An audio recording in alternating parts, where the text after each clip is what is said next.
Hello, Miss Jess. Video recording. Nagre-record na ba? Wait lang. Recording na siya. Alright, Miss Jess, ganito kasi yan. Let's start with sales. Why is it hard na makabenta sa masses? Number one, poverty mentality.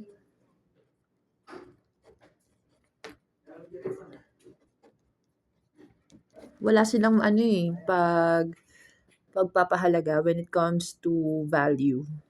Lalo na yung value is intangible. Sa Philippines kasi, poverty mentality ng tao dito. Intangibility, ano ba yan? Spelling ko. So, yung poverty mentality kasi ng mga tao dito, wala silang pakialam pagdating sa arts, culture, heritage, at lahat na masabi na intangible assets tulad nitong Baguio. Like sa Baguio, bakit ba pinupuntahan tong Baguio Benguet? Even before. Number one, because of the tribes. Number two, yung culture na ginawa prior or beforehand World War I and World War II. Lalo na World War II. If you are to research about Baguio, Baguio is a place na mukha siyang London, mini London, sa totoo lang. Noon, before World War II, meron talaga mga minibus na kung saan makita mo kapareho doon sa London, England. So, ganun ang meron ng Baguio na kung saan makikita mo din, every tribe has their own set of culture, pati pati manners, tsaka identity. Kapag sinabi mong Igorot, ganito ang ugali niyan. Kapag sinabi mong Ibaloy, maganda kumanta yan. Kapag Abanaw, Ibaloy, Ibanaw, ano pa, meron pa mga tribes na nasa treehouse. So, makikita mo lahat ng roots ng tribes and then maunawaan mo na kapag nalaman at nakita ng mga tao sa ibang mga lugar na ganito pala ang Baguio Benguet because of the tribes, because of the culture, because of the heritage, and the people who are supporting the tribes, and the business, lalo na yung weaving, tsaka yung plantations of rare breed flowers and trees, mga ganon. So, heritage culture pa lang, iba na. Lalo na kapag nalaman mo pala yung mga parts kahit patches lang or ilang section lang ng damit na pangrampa sa fashion show na embroider pala siya, na design pala dito sa Baguio. So, ganun pa lang, hindi na nakikita ng mga majority na merong poverty mentality kasi value for intangibility or intangible assets, wala silang ganun. Wala silang pagpapahalaga. So, paano nga naman nila mapapahalaga ng insurance? Number one, kasi ganyan pa lang, wala nang pagpapahalaga, walang sentimentality. Ganon, wala talagang pagpapahalaga. So, paano na mapapahalaga ng isang bagay na napaka-intangible like insurance? Dahil masses yan, talagang approach mo kung ano ang pinagdadaanan ng masses. Kasi, pag pinag-aralan mo din yung behaviors ng masses, marami ka din maunawaan. Marami ka din may itsupwera or may edge out.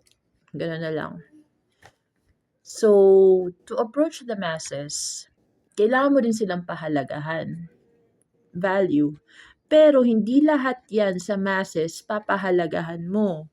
Kasi pag pinahalagahan mo naman lahat ng nasa masses, parang sa boto lang yan. Lahat mahalaga, hindi.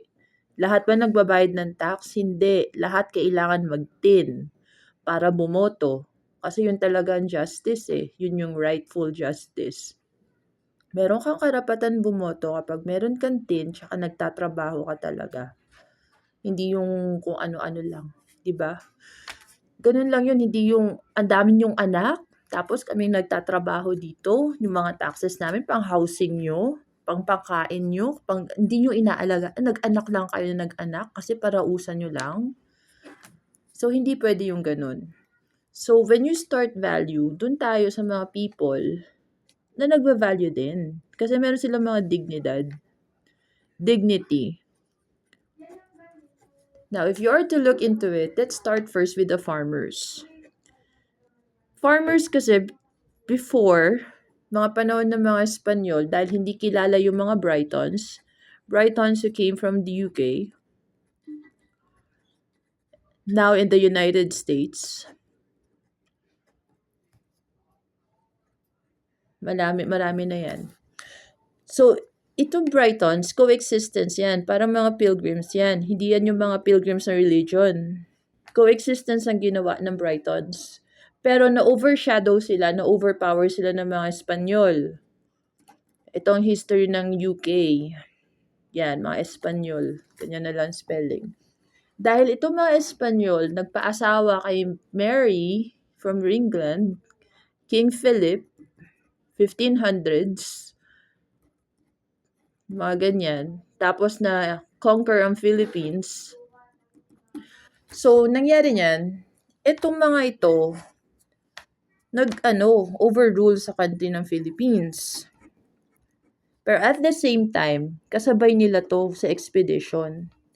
So, nandito din ang Brighton sa Philippines. If you are to check the history of the Philippines from 1700s, lalo na yung late 1700s, malaman mo yan, na nagkaroon talaga ng gera between Britons and the Espanyol. Kasi sa coexistence na ginawa nito. Ito kasi mga to, abusado, slave drivers. So, ang farmers sa kanila, mga tauhan lang yan. Talagang literal. Kumain lang kayo, kung ano lang pasweldo sa inyo, wala silang pakialam. Ganun lang sila. Ganun sila ka-slave drivers. So, tauhan, mga alipin, ganyan lang yan. With the coexistence, dito, naging masaya, happy. Mga Filipino noong 1700s. Ganun ka-happy kasi gumagawa ng liquors. Gumawa ng cigarettes, manufacturing, lahat. Pati leaves, tsaka herbal medicines. Ganun na nangyari.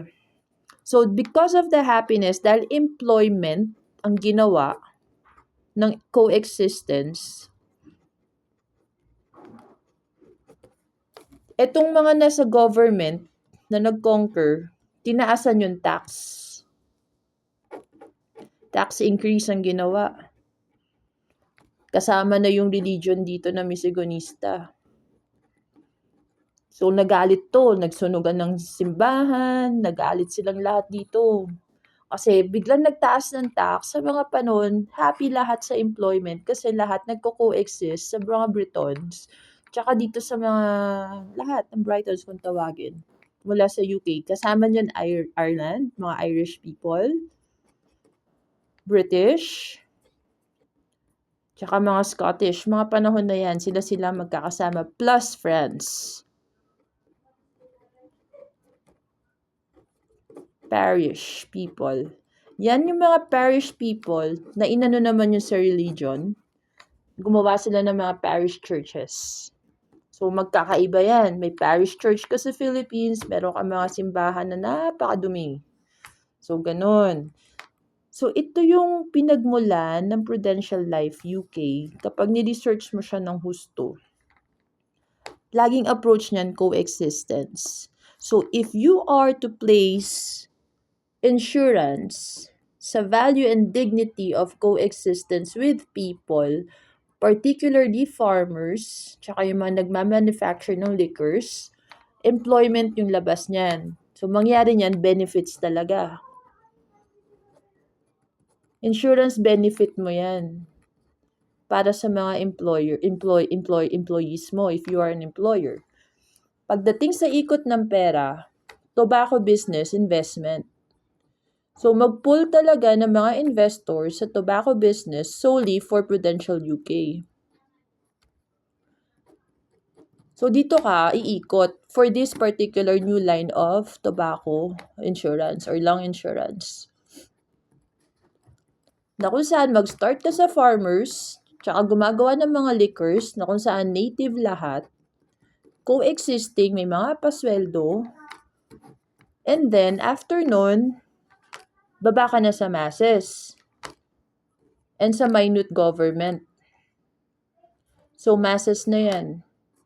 Yung minute government na tinatawag, Yan na yung per city. Kasi, kailangan buwagin na lang yung Congress eh. So, mayor na lang ng city. Doon naman ipapasok yung new line of insurance na kung saan supported ng mayor yung insurance for the masses. Papahawak din sa city. Pero nakalock yan. Sobrang nakalock yan na yung pera na iikot para patulugin because of the insurance at kung ano man yung mga interest na maging sharing dahil si mayor, supportive siya sa smoking areas, para na lang din sa safety, supportive siya dun sa membership, na mga papasok sa smoking areas, tsaka bibili ng mga cigarettes. Kasi yung cigarettes na gagawin ng tobacco business na ito, maraming product line. Iba-iba. Meron kang pang export from the Philippines, tapos meron kang Marlboro, yung typical, tapos meron kang yung mga typical na pero lahat yan, meron pang kasamang leaves, tulad ng Eugenia. So, maraming gagawin din yung tobacco business kasi meron niyang kasama plants, herbal, pang-tsaa, mga nakikita sa sagada. So, sa smoking area na yan, hindi lang yan smoking area kasi pan-tourism yan. Part yan ng investment para paikutin yung pera.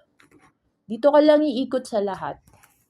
So, ganun lang yan. Kapag ganyan na yung ikot niyan, tapos meron kang lung insurance para sa mga cigarette smokers, na hindi naman lahat yan nagkaka-tuberculosis.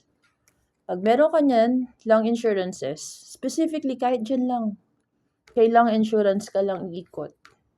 Nakada bili mo ng membership plus yung amount ng cigarettes na makonsume mo, tapos bili ka lang ng bili sa online, sa particular online store para dito sa affiliated member ng ganitong smoking safety, parang ganyan, na affiliated tsaka partner silang insurance. Ang mangyari niyan talaga, ikot lang ang pera. Ganun lang naman yun. Pangalawa, cared pa sila. Kasi mag-a-agree sila sa insurance. Alam naman namin, aware kami na hindi lahat nagkakasakit sa tuberculosis. Pero naunawaan din namin kailangan yun para kumalma kayo, para mag-stress relief, kailangan nyo ng ganito, plus bumibili naman kayo ng mga ganitong products, blah, blah, blah, blah, blah. Importante, meron kayong lung insurance that in the event, bigla kayong nagkaroon ng bronchitis, kaya inubo kayo kasi nagkaroon ng complication, na kung saan ganito, ganyan, ganyan. Parang nag-COVID, kahit di naman COVID, nasisi yung pagsisigarilyo nyo, kahit hindi naman yun dahil virus, covered pa rin. Ganun lang. So, yun lang yun. Stop na ako. Thank you, Miss Jess.